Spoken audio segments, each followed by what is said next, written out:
আপনি যদি জীবনে সুখী হতে চান, ভবিষ্যতে ফোকাস করতে চান এবং আপনার মেন্টাল হেলথটা ভালো রাখতে চান, আপনাকে 3 ধরনের মানুষকে ক্ষমা করতে হবে। নাম্বার 1 হচ্ছে বাবা মা। বাবা মাও মানুষ, তারাও ভুলের ঊর্ধ্বে নয়। এবং আমাদের অনেক সন্তানের মনে অনেক সময় দেখা যায় অনেক কিছু নিয়েই বাবা মার অনেক ডিসিশন নিয়ে আক্ষেপ থাকে। বাবা মার অনেক ডিসিশন অনেকের জন্য দেখা যায় যে রং প্রুভ হয়। অনেক সময় দেখা যায় বাবা মার অনেক সিদ্ধান্তের কারণে অনেক ধরনের সাফারিংস তৈরি হয়। দেখা যায় তাদের চাওয়া পাওয়ার সাথে আমাদের চাওয়া পাওয়ার অনেক জায়গায় অনেক ধরনের ক্লাশ সৃষ্টি হয়। এগুলো নিয়ে আমরা মনের একটা কোণে খুব বড় ধরনের গার্জ পুষে রাখি এবং আমাদের মনের এই কষ্টটা এমন একটা কষ্ট যেটা কারোর সাথে শেয়ার করা যায় না, বলা যায় না, নিজের ভিতরে কুড়ে কুড়ে খায়। তো বাবা মাকে ক্ষমা করতে শিখেন। মনে রাখবেন যে তাদের জন্য আপনি একটা জীবন পেয়েছেন।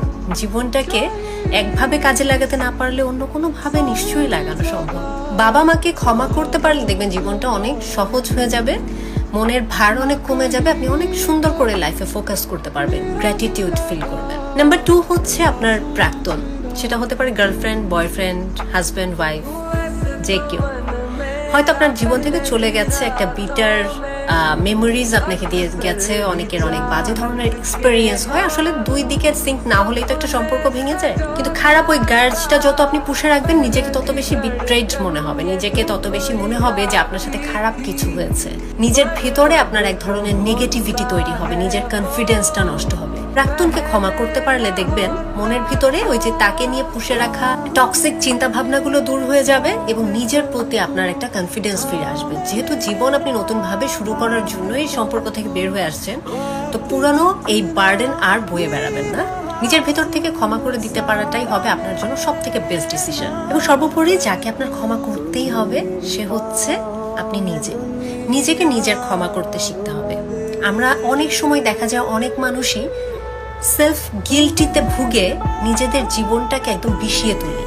আমার দ্বারা হবে না, আমি এটা পারবো না, আমি এটা করি নাই, আমার ডিসিশন ভুল ছিল, ভুল মানুষকে পছন্দ করেছি, আমি ভুল সাবজেক্ট চুজ করেছি, আমি ভুল চাকরি করছি, আমার পুরো জীবনটাই ভুলে জর্জরিত, আমার দ্বারা কিছু হবে না।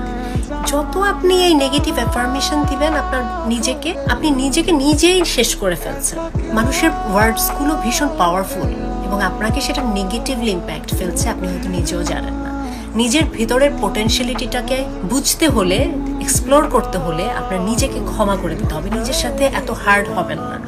Let it be. জীবনে যদি একটা কিছু পাচ্ছেন না, ইটস ওকে। সবার জীবন সবকিছু পেতে হবে এমন কোনো কথা নাই।